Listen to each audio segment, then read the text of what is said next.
You're listening to Following On here on talkSPORT 2 with me, Neil Manthorpe, and Double Ashes winner Steve Harmison. And don't forget, you can now watch us on YouTube if you're not doing so already. Just head over to the talkSPORT Cricket YouTube channel to subscribe. And I'm delighted to say, as promised at the top of the show, we are now joined by Nepal's head coach, Monty Desai. And we are going to talk T20 World Cup. Monty, welcome. Thank you very much indeed for your time. What a fabulous achievement. But I have to say, Thanks amongst, for having me, Nikhil. thank you, I have to say, amongst the so-called smaller nations who've qualified, I think I'm least surprised by Nepal's qualification because I mean, Harmy and I have spoken for years about being determined to go and watch cricket in Nepal. But from what we've seen on YouTube, I mean, the support, the growth, the fanaticism for the game is quite extraordinary in that country. Very much. To be honest, it takes me back to my 80s and 90s when I was growing up and watching the game. And, some of those derby games, even in India, especially the specific clubs that we used to go and watch, it was very much the same atmosphere. And out here, I am in Nepal since January this year. And every time we play a game in, especially that Tribune University ground, TU, which is a historical ground for Nepal cricket, the stadium is jam packed. I mean, I cannot even say stadium. It's like banks around and a small little dressing room on the other side with some structure in place. But yes, the fans are crazy. They climb the trees. They stand in the rain with umbrellas on. They climb up the roof to just enjoy the moments. And yes, qualifying for the World Cup 2024, it was a very significant moment for all the Nepali fans and for us. We feel proud about it. And Monty, what does it mean to Nepal cricket that you have qualified for the T20 World Cup? You mentioned the ground, just a grass bank and a little changing room. Will this mean that the facilities will be invested in because of where what you've actually achieved winning with the big boys?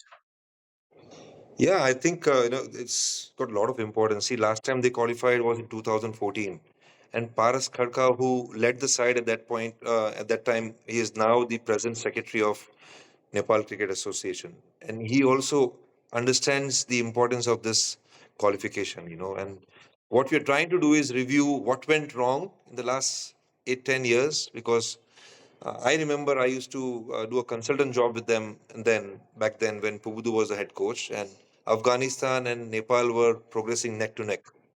And seeing it where Afghanistan has progressed now, it's a very similar story um, for Nepal as well. And the kind of fan following, like you said. So we are hoping that even government comes in.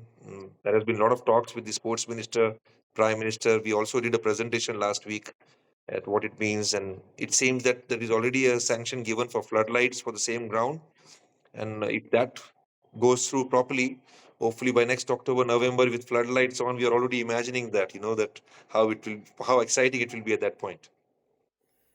Monty, for you personally, I don't want to run the risk of running through all of your achievements already, but internationally with Afghanistan, the UAE, batting coach of the West Indies, your involvement with the IPL, for all your own personal achievements, where does this rank? And I know that you're one of those great modest coaches who says, "Oh, it's all down to the players," but we've Harmy and I have heard that you have had a very significant influence on this team. Where does it rank for you personally, getting them to the World Cup? Uh, it's still ongoing story, right? So I really don't want to rank it. To be honest, I think the story still needs to get bigger. At the moment, we have just qualified, and they have qualified before as well. So for me, unless we reach Super 8 next year, that is the main goal. It will be just like any other associate qualifying and being seen over there. We know how much struggle every associate country goes through. Uh, and what you mentioned to me, for me, the way I look at it genuinely, I mean, I've not played at the highest level. Let me share that as well. While pursuing coaching, and being acknowledged by some of the greats from the past and some very good personalities who allowed me to get onto this coaching career. I think that sharing different dressing rooms and coming out here in Nepal, one of the things which really uh, is a difference for me is the hunger. the hunger, and I feel very proud that I'm part of the coaching group here, where you are able to make a difference to these young dreams, and that definitely stands out for me in my coaching career. Monty, what about the World Cup? What are the challenges between now and then the challenges you'll have when you get to the America and the West Indies? What's the challenges for your group going into what is going to be a great occasion? Yeah, I think again, in the last 4 years cycle, they did go to US to play the 50 overs game, 50 overs format. So they have got some idea and experience of having played in US. But at the same time, I've been in Caribbean and I know how the open stadiums out there with the wind and the kind of the size of the grounds, which makes a difference, and the kind of challenges which you face in the group, especially.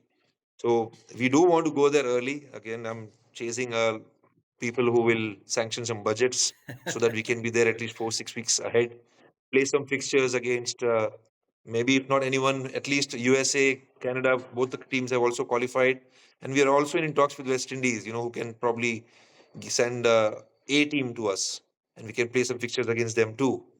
I think some of the test nations do have second team as well, which is pretty strong. So if we can play against them, that will make a difference. For me, right now, the way I compare it, the ranked one team in T20 has played around 200 T20 ODI T20 games, the international T20 games. But when we compare Nepal at the moment, they've come across 70 games, in which most of the games were against associate teams. So in the next 4 5 months, if we can get quality 30 40 T20 games, I'm ambitious. I don't know if that will happen or not, but that's something which we are targeting. And Monty, what's your gut feel about the future of cricket in Nepal? I mean, let's be honest.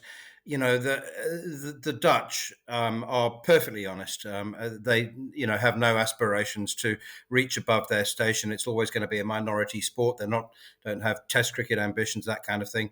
And I won't mention any others for fear of getting into trouble. But I've always had this sense that Nepal is one of those that may not be able to emulate the Afghanistan story, for example, but there is significant and very significant interest in the game in the country that you could actually become a regular player on the ODI circuit, for example. Absolutely, I feel it's a realistic goal. I mean, what they are missing out is the infrastructure. But as far as participation is concerned, cricket following is concerned, the influence of cricket to 7-year-old, 8-year-old kids who they now have their heroes. While playing the World Cup qualifiers, and I have a habit of going around the boundary and just do my walk at the same time pass on some water. But I see on the banks 7-year-old, 8-year-old, not just boys, the girls as well, who have come and watched the game, and just the way they cheer up the country. That Nepal, it gives me goosebumps even now. So for me, this is a telling story, and with all the neighbors who are test nations, I mean, I come from India, so I feel that all the neighbors are test nation: India, Pakistan, Bangladesh, Sri Lanka, and of course Afghanistan. This is one small little country which, if everyone takes a little more interest, can definitely become a test nation. They play 7 8 months of cricket is in place for them. 7 provinces play cricket now. From this year, we have also started working very hard towards creating a domestic structure. As we speak, we have already penned down the fixture for the PM Cup, where all the provinces and the army and police will play in a league structure manner, 50 overs game. So we are trying to put a season in place as well for them, which will again be a message for all the neighboring countries that the quality of cricket will go up if we get support for infrastructure. Monty, is this a showcase for your players to push their opportunities in franchise competitions around the world? And that will undoubtedly make Nepal cricket a lot better when they're also rubbing shoulders with some of the good and the great from the game of cricket. Hami, I agree. And the T20 format is such a format, right? We have seen so many upsets in the smallest format. And if they get exposure, I mean, at the moment, Sandeep Lamichami in the past has played the most number of leagues around the world.